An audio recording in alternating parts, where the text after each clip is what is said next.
Bom, graça e paz, queridos. Eu queria ler com vocês, alguns trechos da Escritura, e logo no início, porque quando a gente fala, hoje o assunto, a gente vai falar mulher, ou seja, a questão da imagem de Deus, mas não adianta a gente falar da imagem de Deus se nós não compreendermos a mulher no contexto da criação de Deus. Porque se for com base só no pensamento machista e no pensamento do homem, podemos dizer que mulher veio a ser reconhecida como um ser há pouco tempo. Tanto que na época de Jesus nem era contada como gente, nem mulher e nem criança eram gente, só se contava homens. Então, assim, foi uma grande evolução. Nós não podemos negar isso em termos de reconhecimento e de entendimento. Mas Jesus não agiu dessa maneira e a gente precisa entender isso. Nem Paulo, que muitas vezes nós criticamos, principalmente as mulheres criticam muito Paulo pela exposição, pelo ensino dele, achando que ele tratava de mulher como algo inferior, e muito pelo contrário. Ele foi muito ousado nos seus ensinos, falando acerca da mulher. E a gente precisa entender essas coisas, mas nós precisamos entender e aprender a viver no contexto daquilo que Deus está falando, e não no segundo pensamento que é predominante e que existe na nossa sociedade, no nosso meio, um meio onde a gente vive. Porque traduz um pensamento de um homem e não pensamento efetivamente daquilo que Deus deseja para as nossas vidas. Isso nem o homem e nem a mulher. Tá? Então não é só uma questão da mulher, nós precisamos entender como nós precisamos viver segundo a vontade de Deus. Porque o que nos interessa é conhecer essa vontade e viver essa vontade. Porque é nisso que está a verdadeira vida, é nisso que está a vida eterna. E a gente precisa entender isso. Amém? Por isso é extremamente importante. Eu queria ler lá em Gênesis, começando em Gênesis, nós vamos ler no capítulo 1, alguns versículos deste capítulo, e depois nós vamos estar comentando sobre essa questão. Lá no capítulo 1, no verso 26 e 27, que é o texto base do estudo também dessa semana, diz assim: também disse Deus, façamos o homem a nossa imagem, conforme nossa semelhança, tenha ele domínio sobre os peixes do mar, sobre as aves do céu, sobre os animais domésticos, sobre toda a terra e sobre todos os répteis que rastejam pela terra. Criou Deus, pois, o homem, à sua imagem, a imagem de Deus o criou, homem e mulher os criou. Nós precisamos aprender a ler Gênesis também, tá? É um livro extremamente, principalmente neste início, depois quando Deus está explicando o processo de criação, tá? É extremamente didático, ele expõe aquilo que Deus fez, depois ele vai entrando em detalhes acerca disso. Primeiramente fala acerca da criação do universo em si, da terra, das coisas que foi colocando e foi criando. E a questão maior, além de ser didático esse processo, quando você analisa à luz da ciência, de como a ciência diz que surgiu a vida na Terra, é semelhante. Essa é a questão, é semelhante o processo, a sequência da origem da vida, quando a ciência propõe isso. E não é que eu concorde com a ciência, eu só estou dizendo que o homem, na realidade, com seus estudos, confirmou o que Deus já tinha falado há muito tempo. A questão é que é um processo didático. A gente discute assim, mas Deus criou em 7 dias? Beleza, ele poderia ter criado em 7 milionésimos de segundo, porque poder para isso ele tem. O que a gente precisa entender é o processo e o que Deus fez, e a motivação pelo qual ele fez. Isso é que é extremamente importante. Pois, quando nós falamos que Deus criou o homem à sua imagem, ele não está falando do sexo masculino, ele está falando do ser humano, das pessoas, do ser humano, da humanidade. E isso, quando ele concebeu, ele já criou tudo na sua concepção, na sua ideia de como ele iria fazer isso.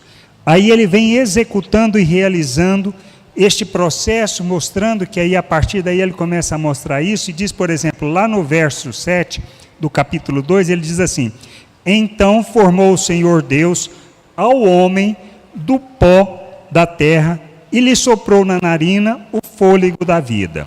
E o homem passou a ser alma vivente. Então, o homem, Deus criou a partir do pó da terra. E lá no verso 18 diz assim: Disse mais o Senhor Deus, não é bom que o homem esteja só, far-lhe-ei uma auxiliadora que lhe seja idônea. E aí, como Deus criou a mulher? Ele diz assim: Então o Senhor Deus fez cair pesado sono sobre o homem, e este adormeceu.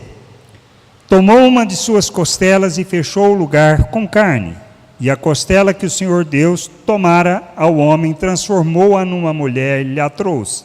E disse o homem: Esta afinal é osso dos meus ossos e carne da minha carne. Chamar-se-á varoa, porquanto do varão foi tomada. Por isso deixa o homem, pai e mãe, e se une à sua mulher, tornando os dois uma só carne. Ora, no 25, ora, um e outro, o homem e a sua mulher, estavam nus e não se envergonhavam. Esses detalhes, aparentemente sem muito sentido e sem muita importância, são extremamente importantes a gente entender. Primeiramente, formou o homem do pó da terra. A mulher, ele formou do homem, ele criou do homem. E ambos viviam juntos e nus e não percebiam. E a questão maior, deixa o homem, o pai e a mãe e vai e se une, transformando os dois, tornando os dois uma só carne. Ele está falando de quê? Ele está falando de transformar os dois em um só ser, uma expressão única que revela toda a sua criação e todo o seu propósito. Aí tem alguns detalhes que aí a gente começa a ver, que diz lá, por exemplo, que trata da queda no capítulo 3, no verso 3 diz assim: Abriram-se então os olhos, lá no verso 7, abriram-se então os olhos de ambos, e percebendo que estavam nus, coseram folhas de figueira e fizeram cintas para si. Foi neste momento que começaram a ver que, não como um só, mas como duas pessoas separadas, dois indivíduos, que aí começaram a enxergar as diferenças e a questão que começa a acontecer. Então, lá no verso 17, Deus falando, e é a primeira vez que ele chama, e a Adão disse: Visto que atendeste à voz de tua mulher e comeste a árvore que eu te ordenara que não comesse, maldita é a terra por tua causa e maldita é a terra por tua causa, em fadigas obterá dela o sustento durante os dias de tua vida. Neste momento foi quando o homem recebeu o nome de Adão. E no verso 20 tem assim: E deu o homem o nome de Eva, a sua mulher, por ser mãe de todos os seres humanos. Quando a gente olha a questão de dar nome, nós entendemos isso, segundo as Escrituras, como uma questão de autoridade de quem? Porque Deus atribuiu ao homem a responsabilidade de dar nome para todos os animais. Quem deu o nome ao homem foi o próprio Deus. Quem deu o nome à mulher foi o homem. Isso faz diferença? No processo de Deus, sim. Isso implica em alguma coisa? Isso que nós precisamos entender. Esta é a coisa mais importante que a gente precisa entender no contexto da criação e no contexto daquilo que a mulher representa diante de Deus. Por isso é importante respondermos a questão: é a mulher a imagem de Deus? E a gente precisa entender.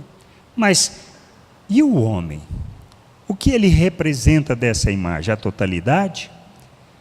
Nós precisamos entender isso tudo dentro de um contexto da vontade de Deus. Por isso, quando a gente começa a falar da criação, a gente pensa em alguns aspectos. Por exemplo, quando eu olho o aspecto geral, ele fala do quê?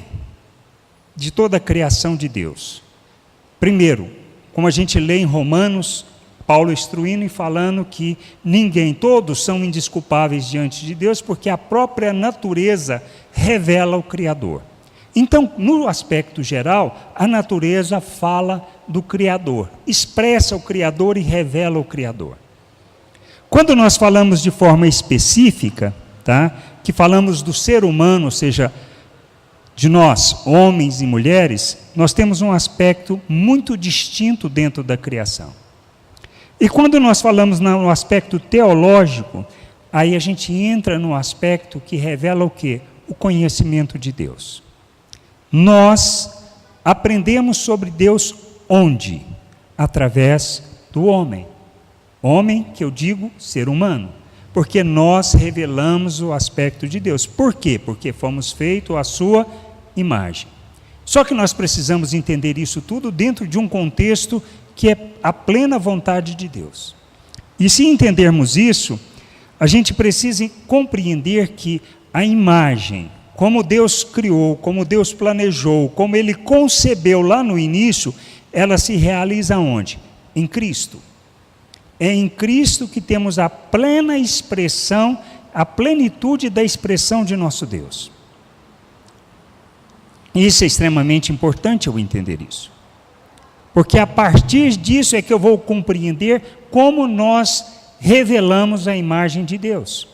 Porque só assim a gente vai crescer, amadurecer, focado naquilo que é a vontade do Pai. E quando a gente fala acerca da criação, a gente fala de 3 aspectos que é extremamente importante. Primeiro, Ele criou a matéria, ou seja, nós falamos do planeta Terra em si e das plantas. O corpo, o aspecto de corpo, de matéria. Quando nós falamos de animais, falamos de matéria, de corpo, e falamos de uma consciência.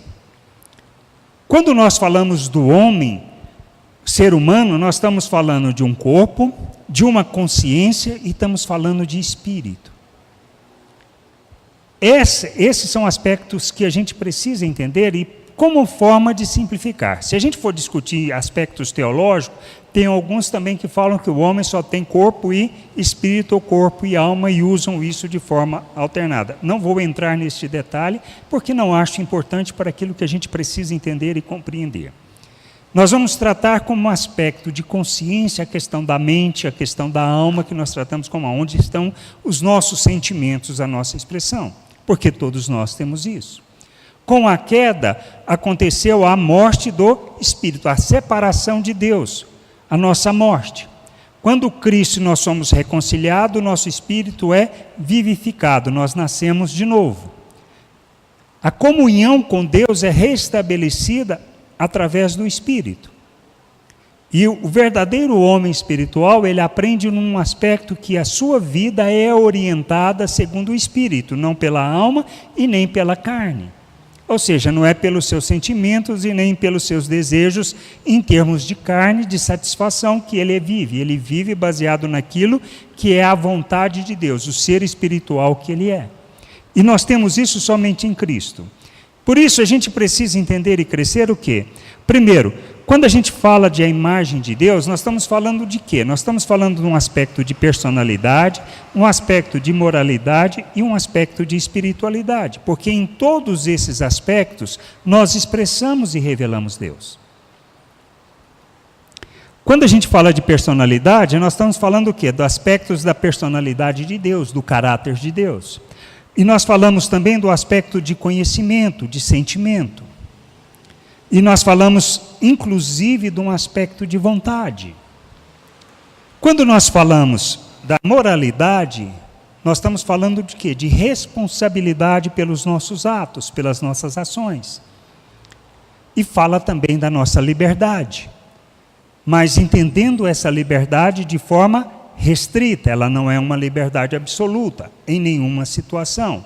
Porque quando nos criou, nós devíamos obediência a Deus, nós desobedecemos. Quando nós desobedecemos, nós nos submetemos ao domínio da natureza humana, ao domínio do diabo, que na realidade nós nos tornamos o quê? Escravos do pecado. E Paulo escreve e fala sobre isso em Romanos.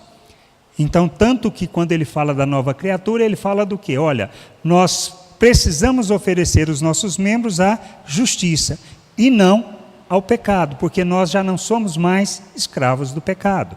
Então, quando eu vou entendendo e compreendendo isso, eu vou entendendo que esses são aspectos da nossa vida que revelam Deus, que revelam a natureza, que revelam a vida de Deus. E quando a gente fala de espiritualidade, o que a gente está falando? Nós estamos falando do aspecto da humanidade, do ser humano com relação à comunhão com Deus. Nós estamos falando do aspecto para que essa comunhão ela tem um propósito de ser eterna, não é uma comunhão temporária, não é algo para ser temporário e nem para ser por um tempo, é algo eterno. E o aspecto que foi estabelecido por Deus, que quando a gente pensa e olha nisso, a questão da eternidade, por exemplo, é algo que, como Eclesiastes, o Salomão fala em Eclesiastes, ele fala o quê? Que é algo que Deus colocou no nosso coração, no coração do homem. Nós precisamos compreender que estes são os aspectos que a gente revela a imagem de Deus, tanto no aspecto de personalidade, como no aspecto de moralidade, como no aspecto de espiritualidade. Todo esse conjunto são usados para revelarmos e expressarmos Deus. E a gente precisa entender que fora daquilo que seja o propósito de Deus e a vontade de Deus, a espiritualidade se transforma em uma religiosidade. E a religiosidade, dentro do aspecto que nós temos discutido e colocado aqui, ela pode ser encarada numa forma onde simplesmente eu me empenho para alcançar o favor de uma entidade divina, que eu chamo de Deus muitas vezes, porque eu sei que se eu empenhar, Ele vai me abençoar com aquilo que eu preciso e necessito, ou vai me tirar das frias que eu estou me metido. Então isto é a religiosidade, ela revela uma espiritualidade, mas ela não está segundo o plano de Deus. E a gente olha, essa espiritualidade, ela é tão enraizada no homem, porque a questão das religiões todas se norteiam baseados basicamente, vamos dizer assim, neste fundamento de um serviço, de uma entidade que a gente presta, chamando ela de Deus ou chamando de qualquer outra coisa. Mas não se trata do conhecimento que Deus quer que nós tenhamos acerca dele e nem de sua vontade. Por isso, a restauração da vida, ela se dá efetivamente em Cristo Jesus. Por quê? Porque em Cristo a nossa humanidade, segundo aquilo que foi o plano de Deus e o propósito de Deus, é restaurado.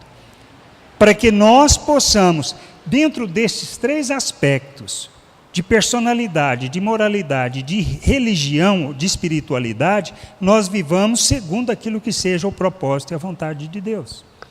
Por isso, quando a gente entende isso e cresce nisso, a gente vai amadurecer e compreender. Por quê? Porque à medida que eu conheço Cristo, nós entendemos alguns aspectos extremamente importantes, que primeiro, nós respondemos por aquilo que Ele tem nos dado e tem nos entregue. Nós respondemos a Deus, nós respondemos pelo outro, ou seja, pela outra pessoa, nós respondemos pela natureza, ou seja, como nós agimos com relação à natureza, aquilo que Deus criou. Por quê? Porque Paulo escreve sobre isso, que a natureza geme pela liberdade dos filhos do homem. Ou seja, ele nos chama para respeitarmos e honrarmos. Nós somos responsáveis pela natureza e temos que cuidar dela. Por isso não podemos tratar de qualquer maneira. Nós vamos responder a Deus, vamos responder pela vida do outro, pelo outro, e nós vamos responder pela natureza. E respondemos mais por quem? Por nós mesmos, pelas nossas decisões, pelas nossas atitudes e pelo que nós fazemos. Até aqui, o que nós estamos falando? Do ser humano, tanto o homem como a mulher. Deus não está tratando com diferença esse aspecto. O que mais é importante a gente entender? Eu sei que Deus criou com esse propósito, deu esses aspectos, o aspecto da personalidade, da moralidade e da espiritualidade para expressar a sua imagem. Nós sabemos que nós tivemos a queda, que vivíamos em pecados, estávamos mortos e separados, que em Cristo nós fomos restaurada a comunhão com Deus, e restaurada a comunhão nós respondemos por todo o processo. Nós respondemos pelo que a gente faz com o corpo, com a nossa alma e com o nosso espírito. E nós temos que entender que nós temos que restaurar a plenitude disso para que possamos agir na plena vontade de Deus. Para que, respondendo por nós, pela natureza, pelo outro, e respondemos como agrada a Deus. Ou seja, somos efetivos naquilo que Deus nos criou para ser. E a gente precisa entender que a restauração do corpo, por que é importante? Ou seja, como eu lido com o meu corpo, como eu trato o meu corpo, qual o cuidado que eu tenho. Eu sou preguiçoso, eu sou uma pessoa, um glutão, eu sou uma pessoa que não cuida da minha saúde. Isso quer dizer que eu não estou cuidando daquilo que Deus me deu, e eu preciso cuidar. Sou responsável por isso. Assim como sou responsável pela natureza. Eu tenho que cuidar, e cuidar bem. Por isso é extremamente importante. Por quê? Porque a nossa vida é o quê? Não na minha individualidade, mas na nossa expressão de corpo de Cristo, nós somos o templo do Espírito. É através deste corpo que Deus se revela também às pessoas. Por que eu cuido da minha alma? Porque eu tenho que usar todo o potencial que Deus me deu, todos os talentos, tudo que Ele me concedeu de consciência, de entendimento, eu preciso usar na plenitude da vontade de Deus. Isso não é para usar mais ou menos, é para usar plenamente, para a expressão daquilo que seja a imagem de Deus. E no Espírito? Eu preciso realizar a verdadeira adoração. Nós somos chamados o quê? Porque Deus é Espírito, e o que Ele quer? Que os seus adoradores o adorem em espírito e em verdade. Agora, o que é adorar a Deus? Qual o verdadeiro culto que prestamos a Deus? Porque se nós focamos no pensamento religioso humano, nós achamos que esse momento que nós temos aqui é suficiente, e não é. Isso aqui não traduz nada a não ser um tempo de aprendizagem, um tempo de comunhão. E o cântico não é um serviço que prestamos a Deus. O cântico é para que nós aprendamos a conhecer as verdades de Deus. E cantemos e lembremos daquilo que são as promessas de Deus. Os cânticos que nós cantamos falam acerca disso, falam do amor de Deus, da sua misericórdia, fala da cruz, fala que se sem a cruz nós não tínhamos esperança nenhuma. Isso é para que nós o quê? Não esqueçamos das promessas e do que Deus fez por nós. É um serviço que prestamos a Deus? Não. Qual é o verdadeiro culto que prestamos a Deus? Romanos, Paulo escreve sobre isso. O verdadeiro culto está em quê? Em que nós ofertemos os nossos membros a Deus. E como fazemos essa oferta? Pelos outros, pela vida dos outros, entendendo quem eu sou, compreendendo o que eu recebi. A verdadeira oferta, o que é agradável a Deus, é que nós nos ofertemos em favor das pessoas. Para quê? Para que elas conheçam a Deus. Então, se eu desenvolvo isso, tenho esse entendimento, essa compreensão da vontade de Deus, que eu tenho que cuidar do corpo, tenho que cuidar da alma e do espírito segundo a vontade de Deus, eu tenho que desenvolver isso segundo os valores de Deus. Eu vou revelar Deus, a plenitude da sua vontade, a expressão plena daquilo que é o seu desejo. E aí a gente entra na pergunta: se eu entendo que tudo isso é o propósito de Deus e o querer de Deus, homens e mulheres, é uma questão de expressão plena, cada um, coisa? Nós precisamos entender que não. A expressão plena de Deus está na sua família. Como nós expressamos Deus, a imagem de Deus? A mulher, na sua individualidade, expressa plenamente Deus? Não. O homem expressa? Também não. Como é que há a expressão de Deus através das nossas vidas?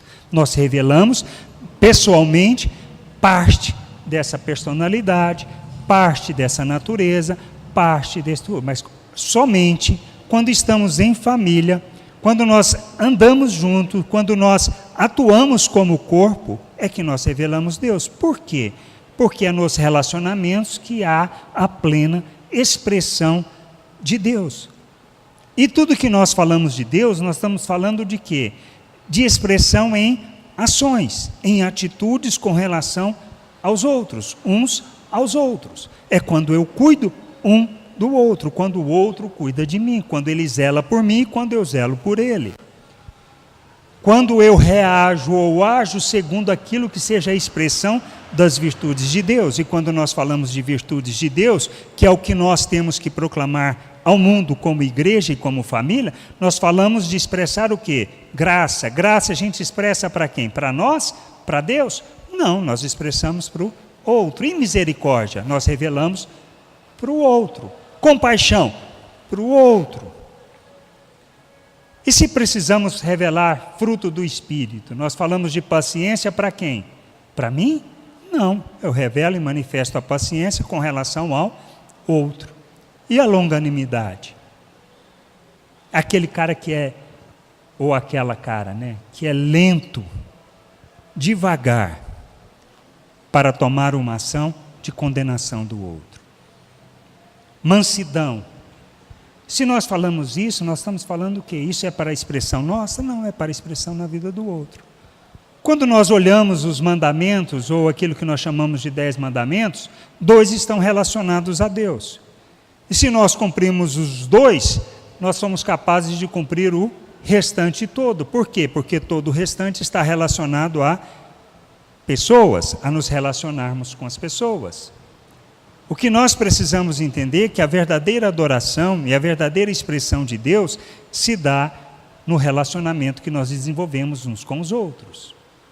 Por isso é importante entender, quando eu olho esses aspectos, eu vejo que,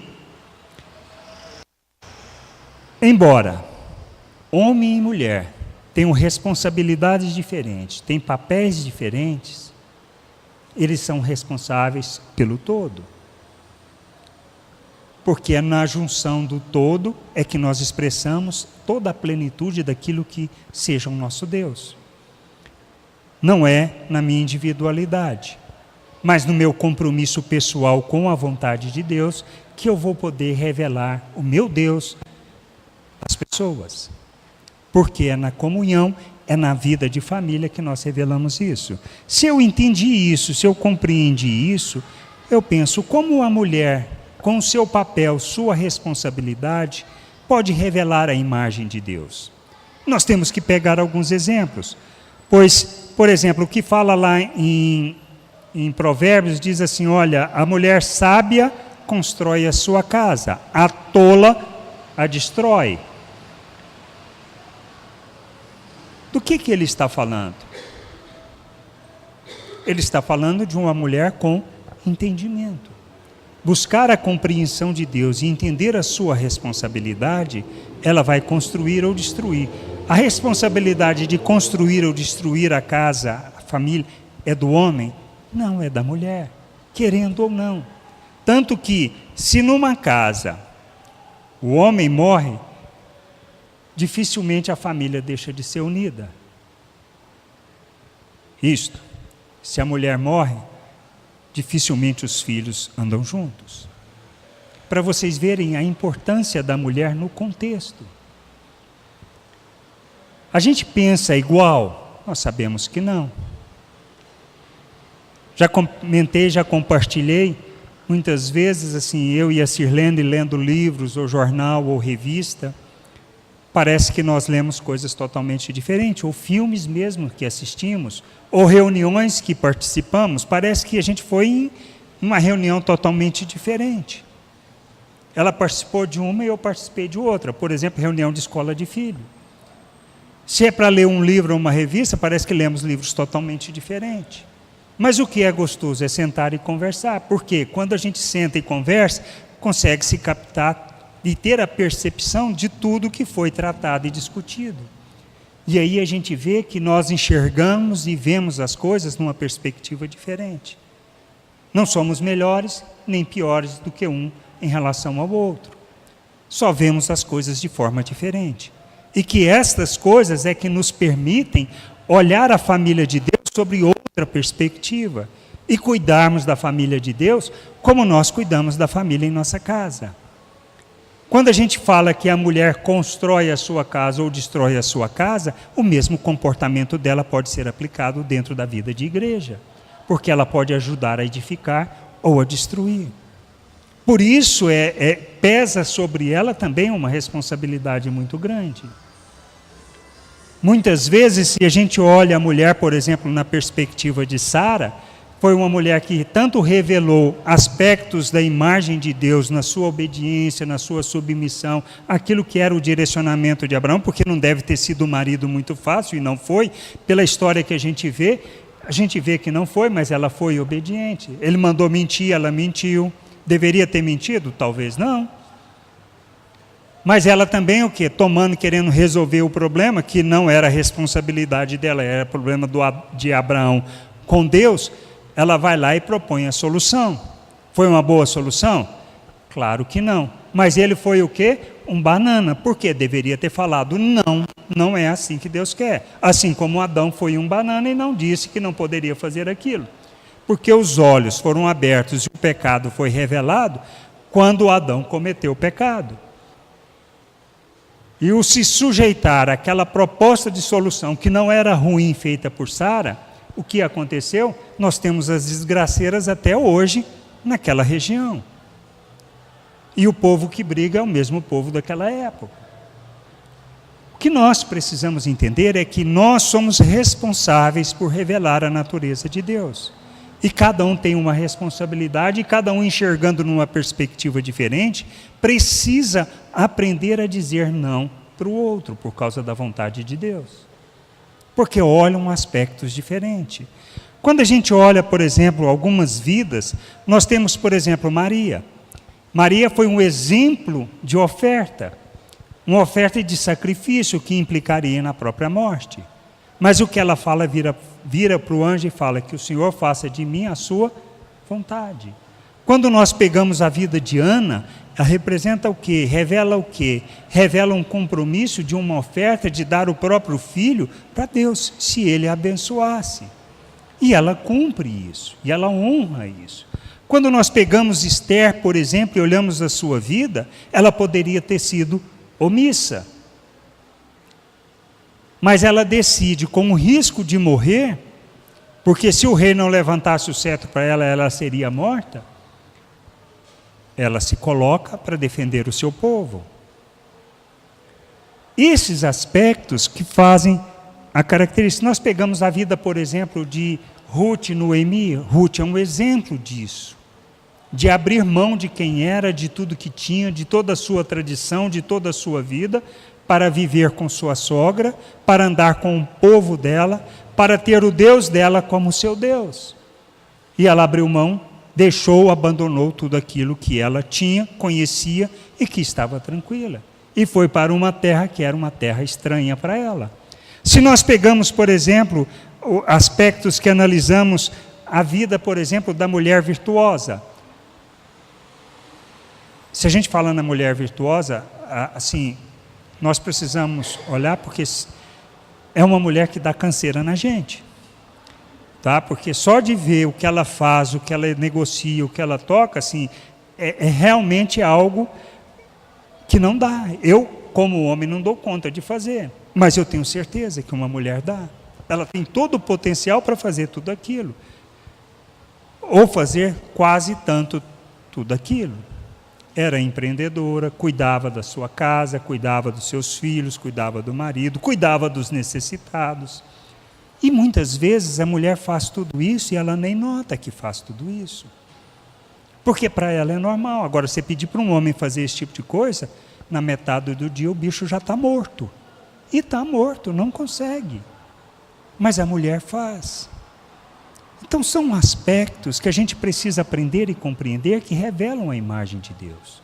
É todo um potencial que precisa ser desenvolvido à luz daquilo que fala as Escrituras, que é a vontade de Deus. E é nisso que ela expressa Deus, no seu amor que se entrega, no amor em favor do outro, na vida que oferece em favor do outro, no cuidado que ela tem com o outro, que muitas vezes a gente não tem. E ela, como auxiliadora, ela ajuda o homem até mesmo a cumprir o seu papel. Porque eu me preocupo com as pessoas? Muitas vezes não. Quem me lembra? A minha mulher.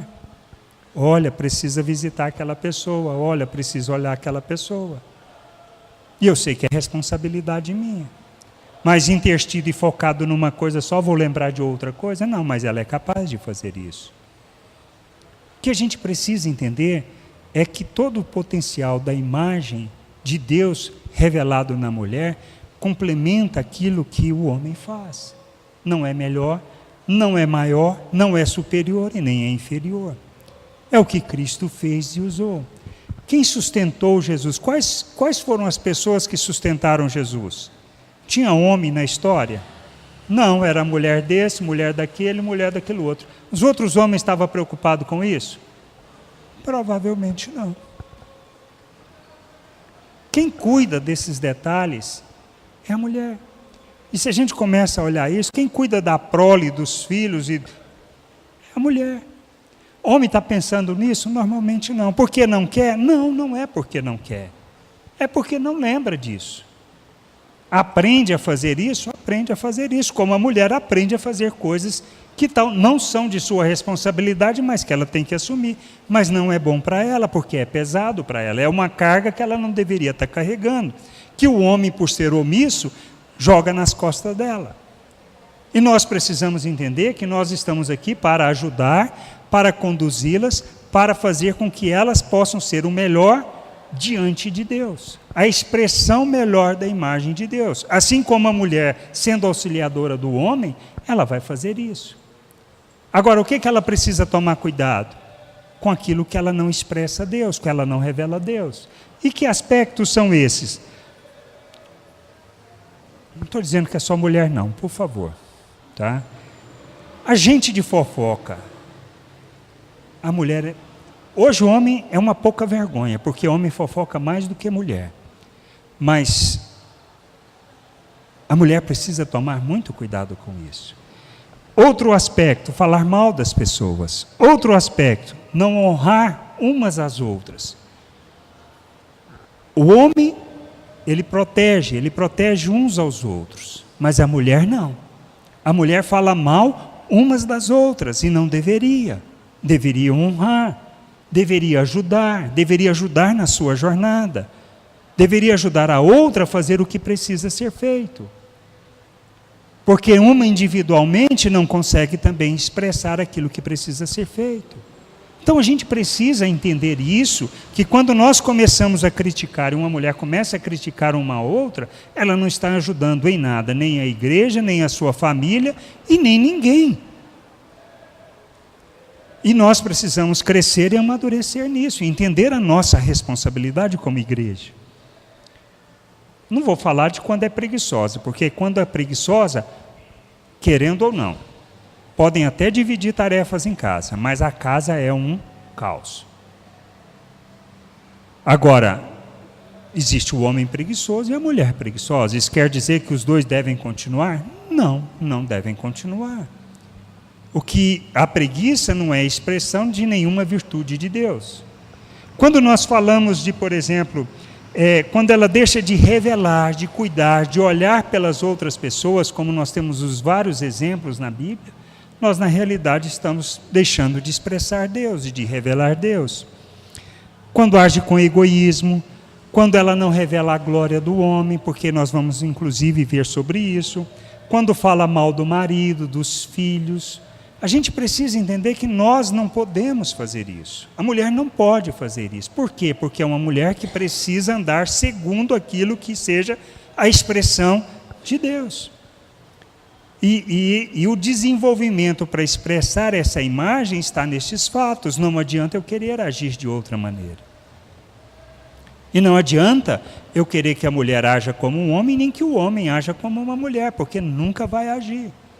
E a gente precisa conhecer uns aos outros para entender as diferenças e sermos ajuda uns para os outros, para que nós, como família, cresçamos e também sejamos efetivamente instrumentos de Deus na sua família, para o crescimento da igreja. E a gente vê isso simples, como por exemplo, vindo hoje para cá, A Sirlene falou assim, vamos levar o cobertor? Eu falei, mas que cobertor? Cobertor que o senhor pediu.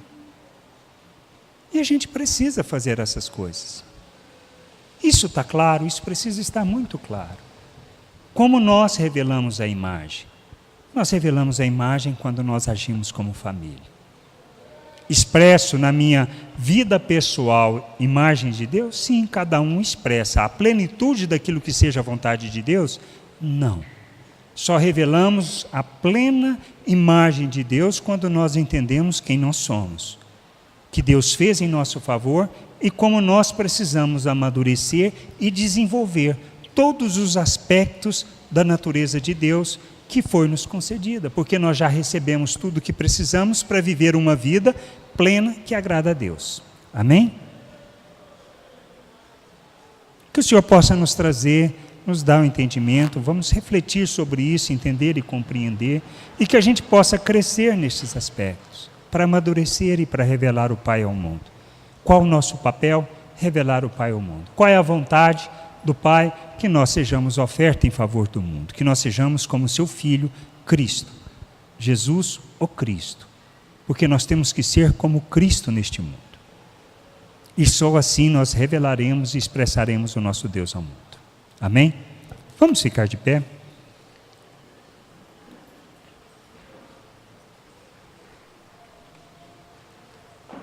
Pai, eu te agradeço por tua bondade, por tua misericórdia.